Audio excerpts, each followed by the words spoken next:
Hello, আসসালামু আলাইকুম aunty.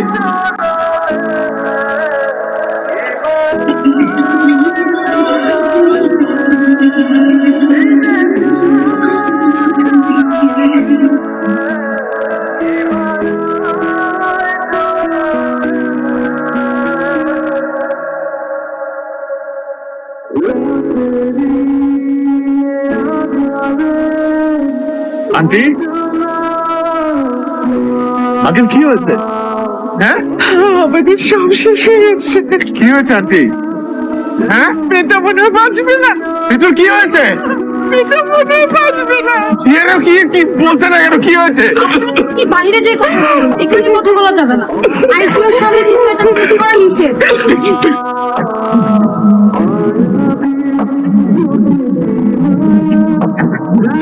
আমার মেয়েটা সারাটা রাত ঘুমায়নি। আমাকে ওর বাবাকে সারাটা রাত জ্বালাতন করেছে। কিভাবে সাজবে, কানে কোন দুল পড়বে, চুল খোলা রাখবে না বেঁধে রাখবে, হাজারো প্রশ্ন। আমি ওর বাবা অবশ্য ওর ছেলে মানুষই দেখে মজাই পাচ্ছিলাম।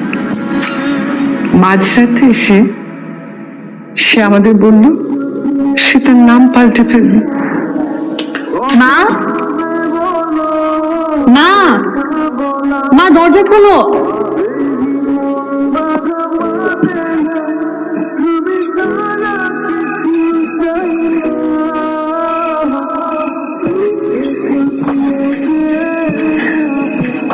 বাবা, মা, শোনো, একটু আগে আমি একটা ডিসিশন নিয়েছি। কি বল? আমি ঠিক করেছি আমি আমার দুটো নাম পাল্টে ফেলবো।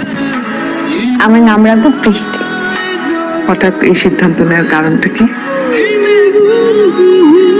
যেহেতু ওর নাম মেঘ, তাই এখন থেকে আমার নাম বৃষ্টি। মেঘের বৃষ্টি, একদম সহজ।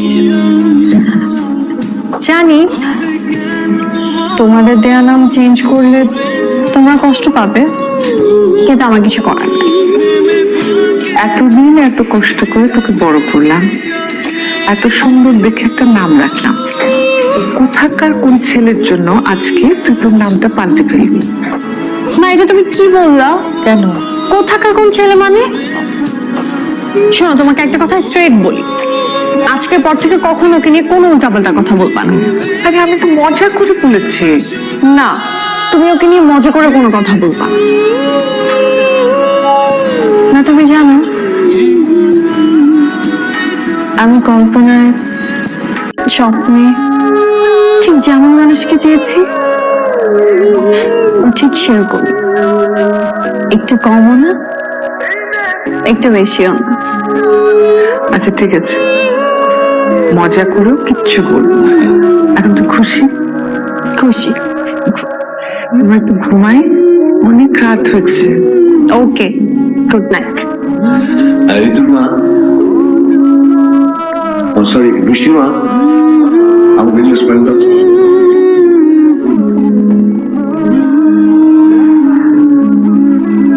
আমার মেয়েটা যে তোমাকে কত পছন্দ করে তুমি সেটা জানো না।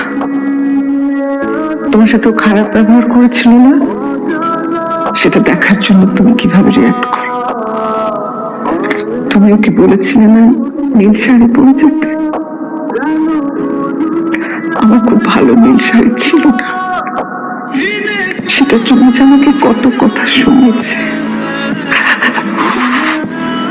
মা, মা, মা খুলো।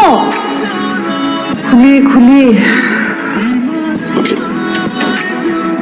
আবার কি হলো? মা, তোমার কাছে নীল শাড়ি আছে? না, নীল শাড়ি তো নাই। বুঝলাম না, একটা মহিলার সংগ্রহে নীল শাড়ি থাকবে না, এটা কেমন কথা? নীল শাড়ি দিয়ে কি করবি তুই? মেঘ পরে যেতে বলেছে। আমার অনেক রঙের শাড়ি আছে, ওখান থেকে একটা পরে যা। হ্যাঁ মা, তোমার সব রঙের শাড়ি আছে, অথচ নীল রঙের শাড়িই নেই। এখন বুঝলাম তো তোমার দু রুচি কত খারাপ? আমার রুচি খুব খারাপ, জঘন্য। এখন তোর নীল শাড়ি লাগবে? ঘুমাতে যা, দয়া করে আমাকে একটু ঘুমাতে দে। সকালবেলা মার্কেটে নিয়ে যাবো, নীল শাড়ি কিনে দিব। না, সকালে ওকে নিয়ে মার্কেটে গেলাম, নীল শাড়ি কিনে দিলাম। এর আগেও কখনো শাড়ি পরেনি, অনেকক্ষণ ধরে ওকে শাড়ি পরিয়ে দিলাম। কি সুন্দর লাগছিল আমার মেয়েটাকে। আমরা তোমার কাছে যাচ্ছিলাম, রাস্তায় হঠাৎ ফুলের দোকান দেখে গাড়ি থামাতে বললো। পারভেজ ভাই দাঁড়ান। কেন? না, তুমি একটু বসো, আমি মেঘের জন্য ফুল কিনে নিয়ে আসি। আমার অফিসে যেতে হবে, তোকে নামিয়ে দিয়ে কিন্তু অফিসে যাবো। একটু তাড়াতাড়ি করিস। হ্যাঁ, ওকে। সাবধানে।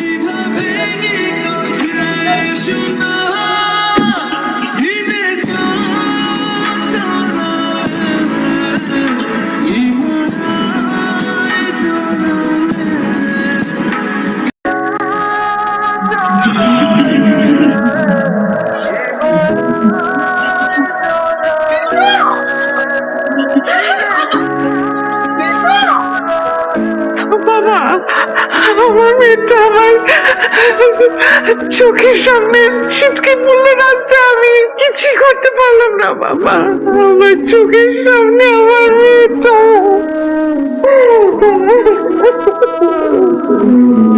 বাবা, ডক্টর এখন কি বলেছে? মেয়েটা প্রচন্ড আঘাত পেয়েছে মাথায়, পুরো শরীরটা রেসপন্স করছে না। আমি ঋতুকে বিদেশ নিয়ে যেতে চাই। আমিও তো চেয়েছিলাম, কিন্তু ওরা বলছে এখন সম্ভব না। স্যার, আপনাদেরকে ডেকেছেন, কিছু ফর্মালিটিস করতে হবে। আমার সাথে আসুন।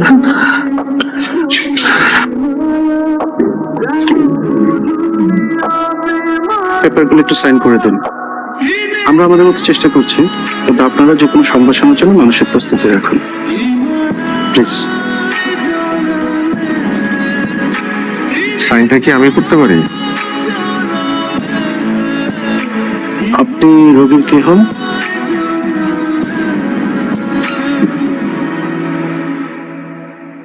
আমি ওর হাজব্যান্ড।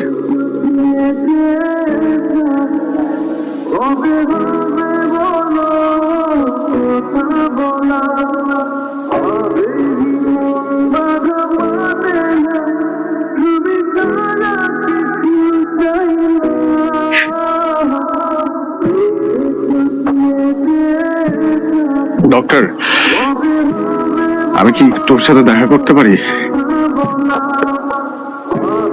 Only for 2 minutes. মনে রাখবেন, কোমায় থাকা রোগী সব শুনতে পারে, বুঝতে পারে, শুধু জবাব দিতে পারে না। আপনি রোগীকে এমন কিছু বলুন যেন তার মনের মধ্যে বাঁচার জন্য তীব্র আকাঙ্ক্ষা জেগে ওঠে। সেটাই আমাদের দরকার।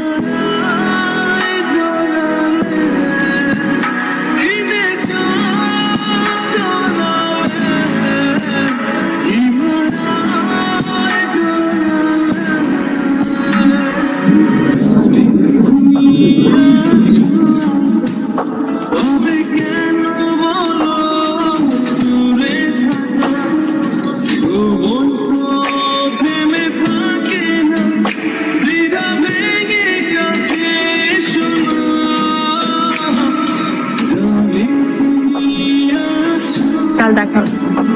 ঠিক আছে, কখন? একটা সময়। ওকে।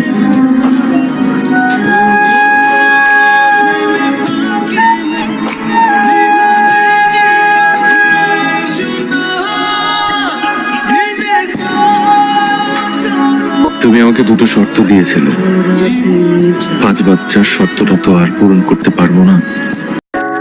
তবে তোমার দ্বিতীয় শর্তটা পূরণ করার জন্য আমি কানাডা যাচ্ছি না। আমি এখন থেকে এখানেই থাকবো দাদির সাথে, আর প্রতিদিন তোমার কপালে এসে চুমু দিয়ে যাব। আমার শেষ নিঃশ্বাস পর্যন্ত আমি তোমার পাশেই থাকবো।